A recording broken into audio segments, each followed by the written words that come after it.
on union members. It's number 2 in the world for having the most displaced people, number 1 for the most internally displaced people, and it's number 1 for having the longest civil war. The U.S. is complicit in these statistics for being what they are today. Back in 1998, when Bill Clinton was in office, and the Colombian President Pastrana signed into effect Plan Colombia, where our U.S. tax dollars have been given to the Colombian government via military weapons, choppers, tanks, etc., to combat the FARC and other guerrilla groups, to push people off their lands, to bring about various multinational corporations in order to steal the resources from mining, coal, gold, to putting in huge plantations of palm oil and other resources. The rhetoric behind this is under the guise of a drug war.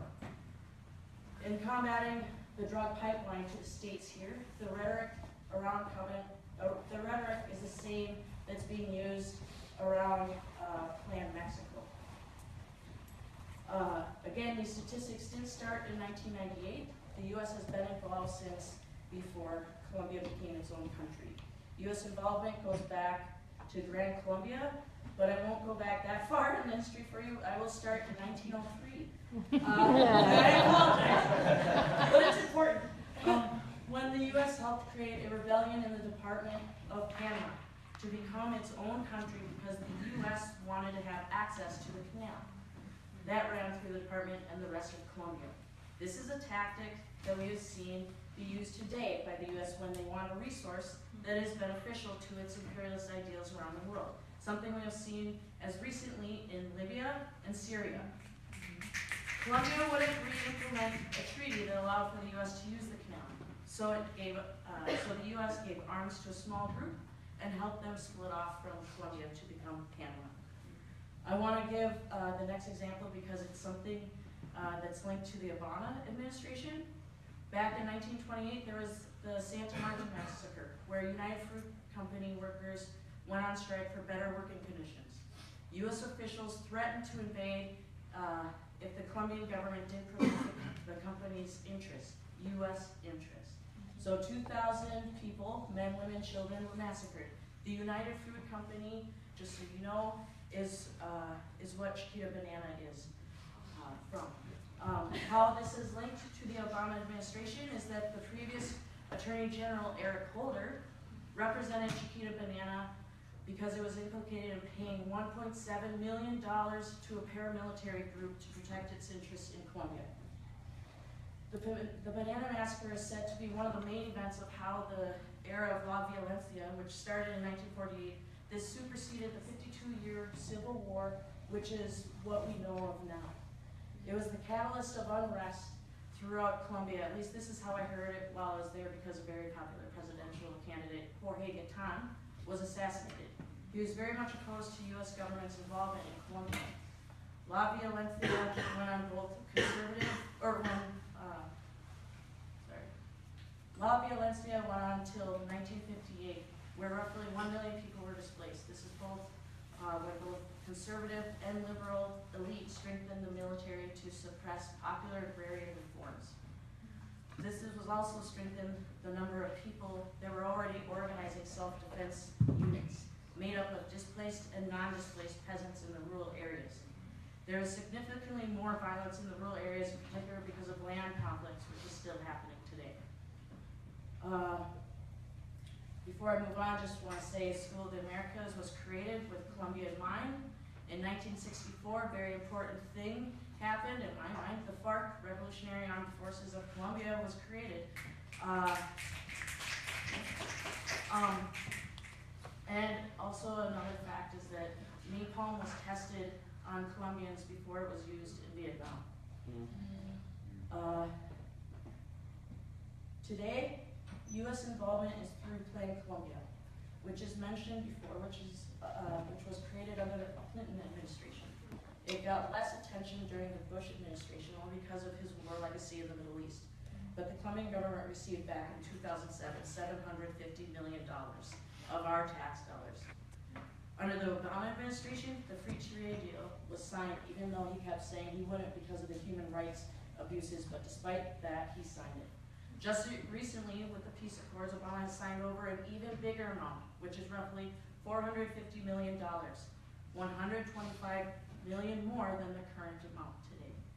With the aid packages the U.S. has used Colombia during my time on the delegation, I kept hearing that Colombia being referred to as the Israel of Latin America, where it's the protector of U.S. interests throughout Latin America and actually the world. From some of its military going to countries like Afghanistan to take part in the war. Or else they go and train some countries' military on its tactics, like Israel, Mexico, Honduras. Since we here today, we're at the SDS conference, I want to speak on how important student roles have been. In Colombia, students from high schoolers to university students organize protests, marches, forums on the importance of the peace talks, and student strikes that have happened throughout the big cities. University students created the United Federation of Students in 2005. They have been a part of the Marcha Patriótica, which encompasses rural organizations, students, unions, displaced, indigenous, Afro-Colombians, LGBTQ, and women groups.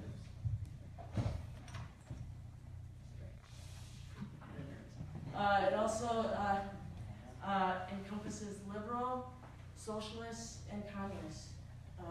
They all push for peace to happen, put pressure on the government to actually do what it says. As a friend said to me down there, we need to take back what is ours. We feel like orphans in our own country. Before and during this time, university students have been fighting the same campaign as SDS here, is in terms of the increases in tuition, the privatization of education. The difference is that these students, these student activists are put on dean's lists, which then are given to paramilitary groups, which then those activists on those lists, they're either threatened, they're either disappeared, or they are murdered.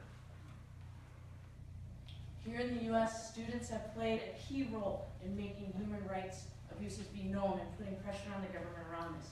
Across campuses, students led Coca-Cola boycotts because of its tactics in hiring paramilitaries and others to rid those trying to unionize the bottling plants in Colombia. The boycott tactics went from physically dismantling Coke machines. One such thing happened here at a private school at McAllister where wire cutters were used. To stickering the machines with images of dead Coke workers in a stream of cola and blood being poured out of a Coke bottle to bring union members, to also bringing union members on speaking tours, which then in turn would get more people involved in getting Coca-Cola kicked off their campuses. Since 2013, there have been peace talks between the FARC and the Colombian government. This has happened since before the 80s. A peace deal did happen in the 80s so that the FARC could be involved in the electoral process. They created the Union Patriótica. They were getting so many people around them, so much support and popularity, that the government then went in and assassinated majority of them. Those that still remained, they fled and they were exiled.